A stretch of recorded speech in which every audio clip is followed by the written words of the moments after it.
Bonjour à toutes et tous et soyez les bienvenus dans cette toute dernière émission de la saison de l'Imaginoire à l'écoute des familles.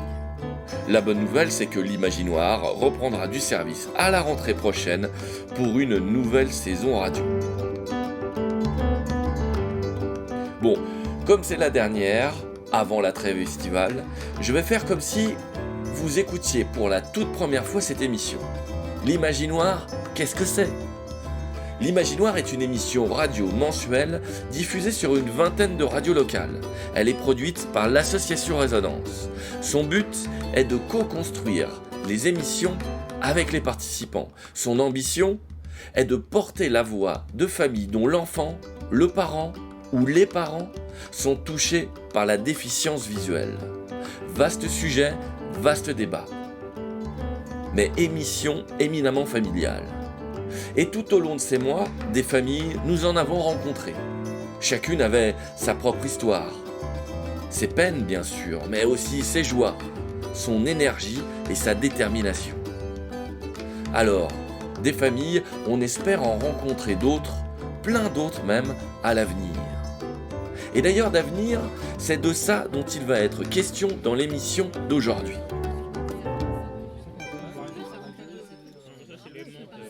Je vous explique. Il y a peu, on a organisé un repas avec les familles pour partager un moment convivial. Vous connaissez le principe, chacun apporte un bout de salé, un bout de sucré, on met ça en commun et on refait le monde. Bien sûr, l'idée derrière tout ça était de profiter de ce moment collectif pour réfléchir ensemble à la suite à donner à ce projet.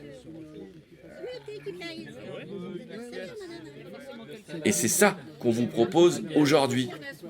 Une petite balade sonore parsemée d'extraits du débat qui nous a animés et qui vous donnera, je pense, un petit peu l'idée de ce que nous allons vous proposer tout au long de la saison prochaine. Je n'en dis pas plus. Je vous souhaite une bonne écoute et une bonne balade. C'est aussi un morceau de Alice Cooper. Allez, c'est Augustin qui ouvre le bal, puis vous entendrez la voix de Thierry, de Véronique, de Marie et de votre humble serviteur, occasionnellement. Et pour les projets, pour la 4e saison donc, peut-être, comme en parlait Seb, enrichir la page avec des podcasts, des petites séries audio, des choses comme ça. On se disait, on entendrait des extraits dans l'émission et on aurait la version intégrale en écoute sur la page de podcast, quoi. En gros. Et toi, t'avais des idées de personnes à interviewer ? Moi, j'avais pensé au patron d'entreprise. Déjà parce que j'en connais. Il y a un ancien ami de mes parents, un ami de mes parents, qui dirige une société.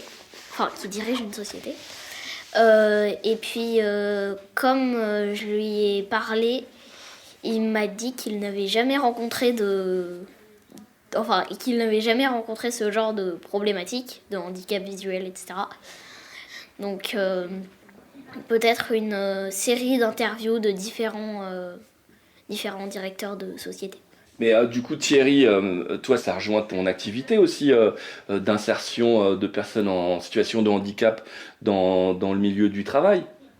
Est-ce qu'il y aura une idée à gratter, puisque Augustin, il a la possibilité d'organiser et d'avoir sous le coude au moins 2 ou 3 boss d'entreprise ?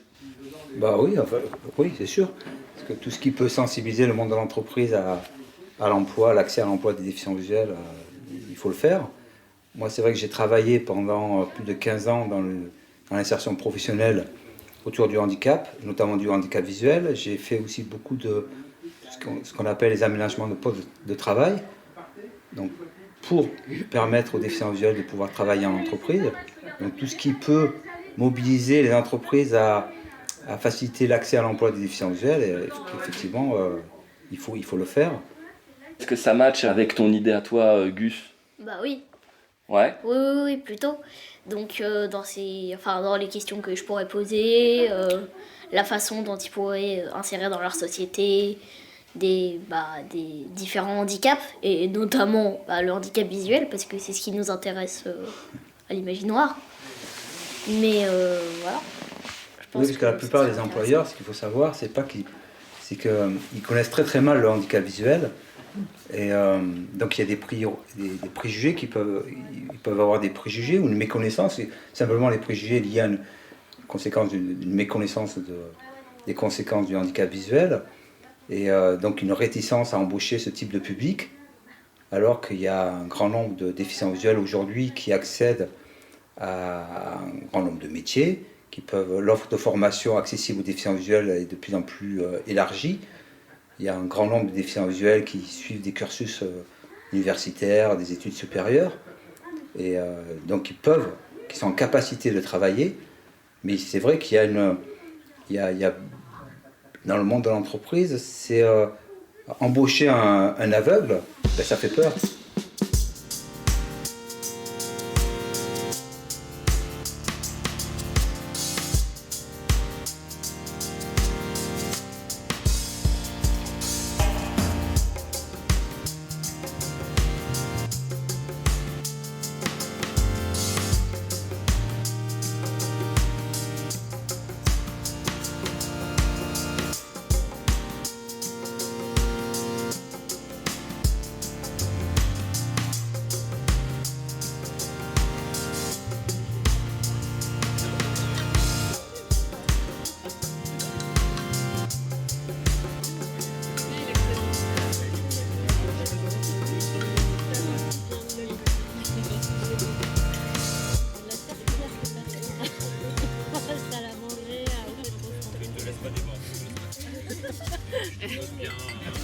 C'est les étoiles, c'est lui qui les aligne.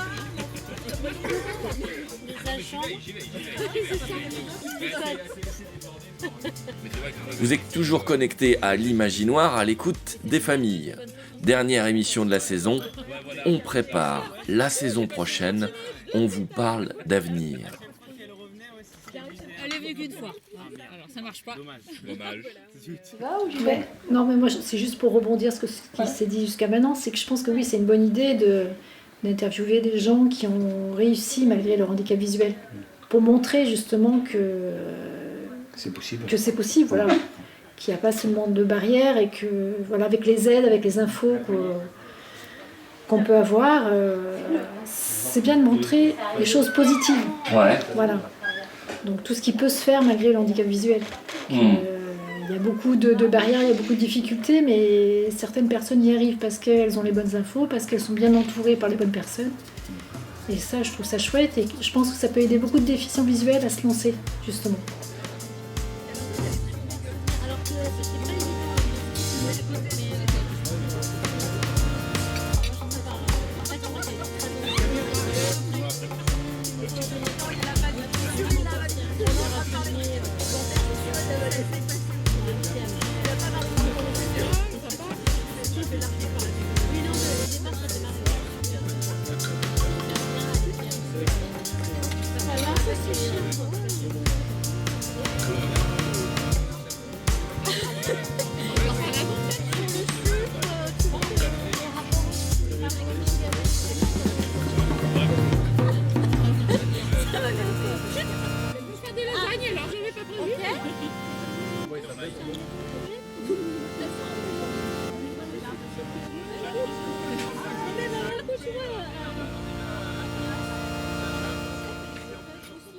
Parce que je pense que ce qui est important aussi, parce qu'il y a Véronique qui est maman d'un enfant déficient visuel, c'est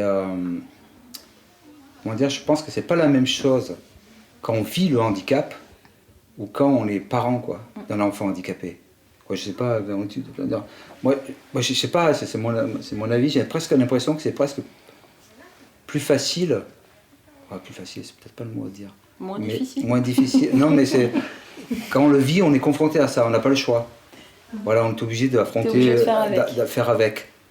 Mais pour l'entourage, l'environnement, les parents, je sais pas comment toi tu le ressens, Véronique. Oui, il y a eu un moment difficile, l'appréhension du syndrome avec le fait de savoir vers quoi il allait. Il y a eu 2 ans vraiment où tu te dis qu'est-ce qui va se passer, comment je vais gérer ça, comment on va accompagner ça, qu'est-ce qui va devenir. Tu culpabilises en plus, pourquoi tu sais pas, mais en fait tu culpabilises quand même. Et puis tu sais pas ce qu'il voit, tu sais pas ce qu'il ressent, tu sais pas comment il vit les choses. Et puis moi c'est un peu particulier parce que vous tous vous êtes déficients visuels, vous n'avez pas de pathologie associée, en tout cas de déficience intellectuelle comme peut l'avoir mon fils. Donc moi en plus mon petit Maël à moi il m'explique pas. Pour lui c'est sa normalité. Il me dit je vois pas, mais c'est normal. Donc après, le fait, moi, d'avoir pris la présidence de l'ASSO, ce que je disais tout à l'heure, c'est que je suis dans le combat. Donc, en fait, le fait d'être présidente d'ASSO me donne une énergie, un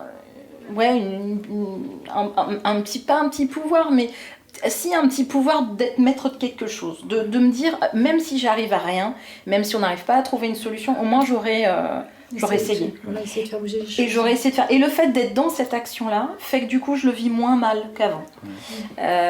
Après, ça dépend aussi peut-être des personnalités. C'est vrai que moi, j'ai tendance à être beaucoup dans le côté positif et à me dire, quand il me dit je vois pas, je lui dis pas moi non plus. Écoute, il fait pas bien, il fait un peu sombre, là je vois pas bien, je te prends par le bras et on y va. Mon mari, par exemple, est plus dans le déni. C'est beaucoup plus compliqué pour lui. Parce qu'il est beaucoup plus sensible et que quand Maël lui dit je vois pas, c'est dur. Et donc c'est vrai qu'après, voilà, le parent va réagir un peu en fonction de ses propres émotions. Mais c'est vrai que pour rebondir un peu, donc moi c'est un peu différent parce qu'il y a cette déficience intellectuelle, donc je suis pas dans la projection d'un emploi où je sais très bien que Mel il travaillera jamais. Si déjà il a travaillé en ESAT, on sera content, mais enfin si ça lui plaît, mais c'est vrai qu'il n'y a pas d'outils, c'est-à-dire que je me mets même à la place d'autres adhérents par exemple de mon asso qui sont pas déficients intellectuels, parce qu'ils le sont pas tous. Il n'y a pas d'outils, il n'y a rien, et il y a ce manque d'information qui est vraiment on en parle souvent, on se retrouve avec un symptôme, enfin le médecin vous dit bah voilà, vous êtes atteint de ça, ou ça va donner ça, bah dans quelques années vous serez comme ça, ou vous ne verrez plus. Alors déjà vous prenez l'info sous le bras puis vous rentrez chez vous, et puis après il faut avancer, et en règle générale quand on avance c'est souvent tout seul avec son ordi quoi.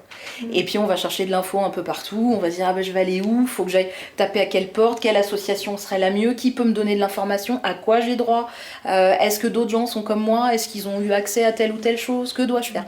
Et il n'y a rien qui existe en fait, c'est vrai que pour les déficients visuels il n'y a pas grand chose, il existe des trucs mais c'est spartiate, enfin il faut vraiment les chercher un peu partout, c'est sporadique quoi. Ouais, puis je pense aussi ce qui est compliqué peut-être aussi pour le grand public à comprendre, c'est que pour le grand public c'est soit on n'y voit pas, soit on est malvoyant, éventuellement bon on arrive à peu près à imaginer mais sans vraiment, soit on y voit quoi. Et quand on n'y voit pas on met des lunettes, on devrait y voir. Voilà, c'est ça. Et alors que chaque situation est singulière quoi, parce que même quelqu'un qui a avec 2 pathologies équivalentes, chaque personne va réagir différemment. Donc c'est pour ça que et puis selon le temps, selon la lumière, il y a tellement de choses qui rentrent en ligne de compte que tu peux y voir très bien dans une pièce, et dans une autre pièce il n'y a pas assez de lumière, tu ne vois rien du tout quoi. C'est difficile pour l'entourage de comprendre. Et moi ça m'a vraiment soulagée de tout ça, enfin, toi d'être juste pouvoir être naturel et pas être en train de torturer le cerveau pour surtout pas être déplacé. Voilà. Bon, après, je peux l'être. Bon, après, tous les handicaps visuels n'ont pas forcément autant d'humour que nous. Ouais, ça, c'est une autre histoire.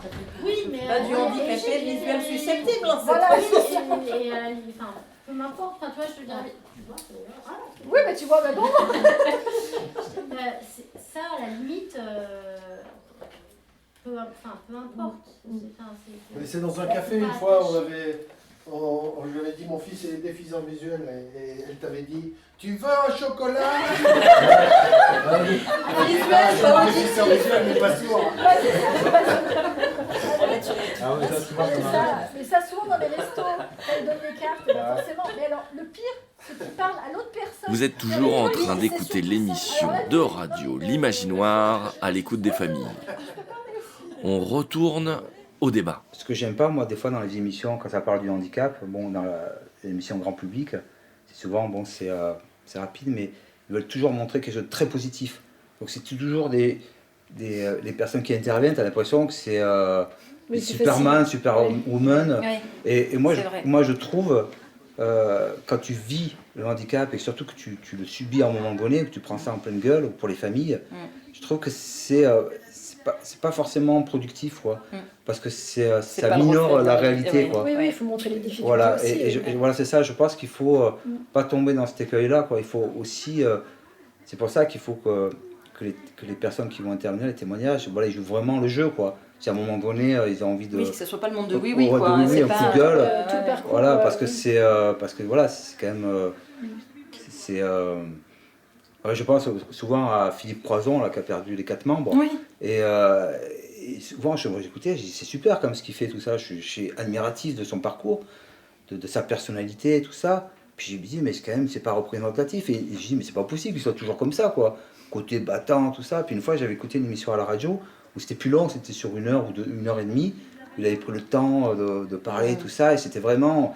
Et on se rendait compte qu'en fait, il avait mis 10 ans après son accident avant de vraiment sortir la tête hors de l'eau. Voilà, sa femme était partie. Voilà, ça avait fait exploser son couple. Et on se rendait compte. Et dans son discours, là, ça me parlait, quoi. J'ai dit, voilà, on se rendait compte de toutes les tout le difficultés chemin qu'il et que avait. tous les jours, c'était pas facile, voilà, que des fois, il y en avait. Voilà, non, mais ras-le-bol, mais c'est vrai. Oui, marre. Et c'est. Ou marre, c'est bien. Pardon, Oui, il en avait marre, c'est ça. on en avait marre, quoi. Non, mais je pense que c'est important aussi parce que c'est. Voilà, parce qu'on n'est pas tous égaux, on va pas tous au même rythme. Et on n'a pas tous le même environnement familial, social. Oui, et que non, tout mais- ça, c'est des facteurs qui jouent aussi dans la. Bien sûr, moi j'avais le but de représenter le plus fidèlement possible le monde de la déficience visuelle. Donc pas de faire une émission hyper positive avec que des battants, enfin sur les ondes en tout cas. Et non, vraiment un reflet de la réalité entre guillemets. Oui, parce que c'est pas toujours facile, même si tu t'en sors et que tu fais plein de choses et que tu t'es adapté à ton handicap parce que voilà, tu as un caractère qui fait qu'une personnalité qui fait que tu avances et que tu es positif, ça n'empêche que ça doit quand même pas être facile tous les jours et qu'il y a quand même des adaptations à faire. Tu parlais de tes copains l'autre fois. Bah c'est pour ça, oui, c'est pour ça que on pourrait parler de ça dans l'émission. Ah ouais. De la peine qu'ont eu, enfin de la peine, je peux pas décrire le sentiment qu'ont éprouvé mes parents quand j'ai perdu la vue parce que un, je l'ai pas vécu, deux, j'avais 5 ans, j'étais petit, voire très petit et je l'ai même pas senti à travers eux, enfin je l'ai même pas senti par empathie quoi, mais oui, on pourrait parler de ça. Ouais, c'est cette annonce-là. C'est sûr que c'est un... Pour les parents, il y a un deuil à faire de l'enfant fin du parcours classique. C'est-à-dire que tu sais que de toute façon, après, tout le reste, ça sera différent. Ça sera une adaptation ou un combat ou plein de choses. Mais ça sera pas...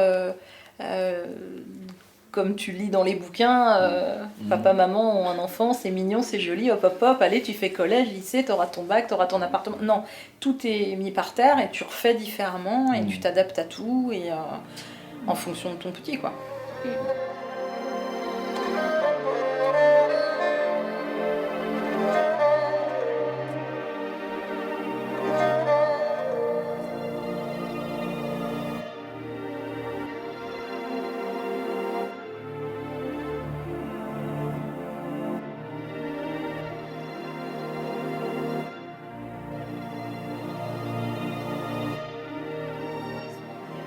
Puis arrivé à la sortie du bac, ça y est, ils ont le bac.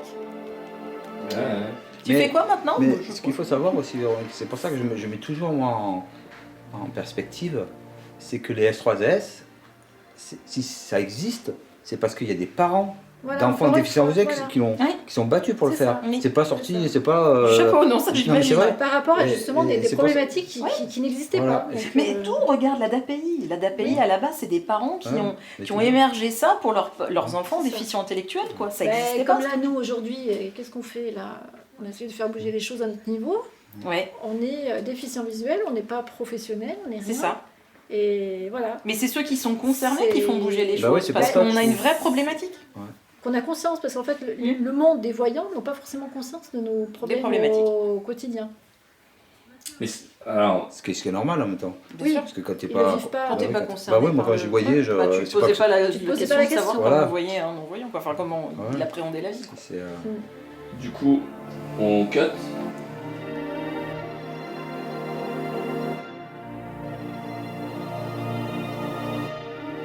Du coup, j'ai cuté. J'ai arrêté l'enregistrement. Parce qu'il est grand temps maintenant de faire une petite récap. On a donc parlé d'enrichir la page des podcasts, de contenu inédit. Et oui, lorsque vous faites une émission de radio de 25 minutes, en général, il vous reste quand même des enregistrements en rab. Autant les rendre accessibles. Et pour ça, vous pouvez d'ores et déjà vous rendre sur notre page mixcloud.com/l'imaginoire. LIMAGINOIR.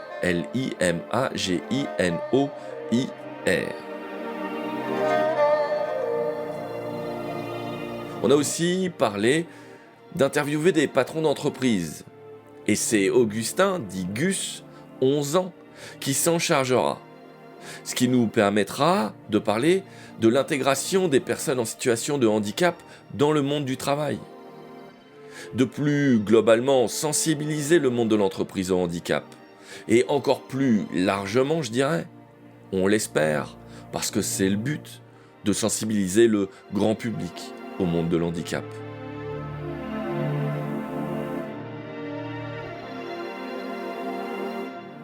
On a aussi parlé de l'envie de réaliser des portraits de déficients visuels qui ont réussi leur parcours professionnel, sans pour autant en voiler les difficultés.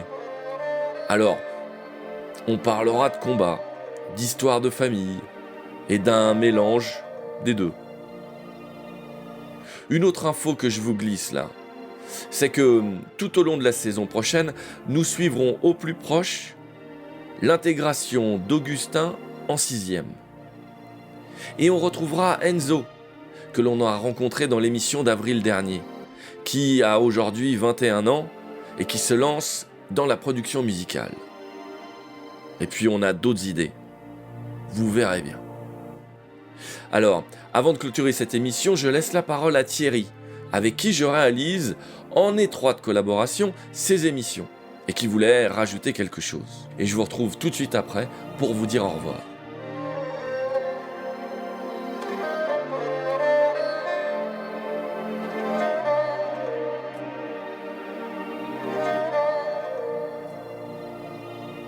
Pour me présenter rapidement, donc je suis Thierry Sabatier, j'ai 55 ans, je suis malvoyant. J'ai eu le plaisir et le bonheur de participer à toutes les émissions d'Imaginoire, à l'écoute des familles. Donc j'avais la double casquette dans cette aventure, c'est-à-dire que j'étais intervieweur, auditeur, et même si je suis malvoyant et que j'ai l'impression, le sentiment de bien connaître la problématique visuelle, j'ai aussi appris beaucoup de choses à travers tous ces témoignages qui ont été pour moi très, très enrichissants. Alors si je devais retenir peut-être une émission qui m'a le plus touché, c'est peut-être l'émission où je suis allé interviewer un couple de non-voyants, Stéphanie et Samy, qui étaient parents de 2 enfants, des 2 enfants voyants. Pour moi, ça a été vraiment très instructif et très enthousiasmant de voir qu'à travers leurs témoignages, leur vécu de parents et de non-voyants, ça, voilà, c'était, je me suis dit, ben oui, effectivement, on peut être aveugle et avoir une vie, entre guillemets, normale, comme n'importe quel autre parent, parce que j'ai trouvé que leur témoignage était plein de simplicité, d'évidence, et était très positif, quoi. C'est même pas positif le terme, c'est vivifiant. Voilà. Et voilà, c'est fini, j'ai 50 secondes pour remercier Cassandre, June, Augustin, Agnès, Laurent, Adrien, Véronique, Maëlle, Marine, Cora, Daniele, Élise, Cécile, Yaël, Audrey, Marie, Jacques, Stéphanie, Samy, Enzo, Mayline, Nicolas, l'équipe du S3AS et Thierry. Retrouvez-nous sur le facebook.com/l'imaginoire, écoutez les podcasts sur le mixcloud.com/l'imaginoire, contactez-nous à l'imaginoire@lilo.org. Nous sommes ouverts à rencontrer de nouvelles familles touchées par la déficience visuelle. Contactez-nous. Dernière info, l'Imaginoire à l'écoute des familles est soutenu par la CAF Drôme et la Fondation BP Aura. À très bientôt.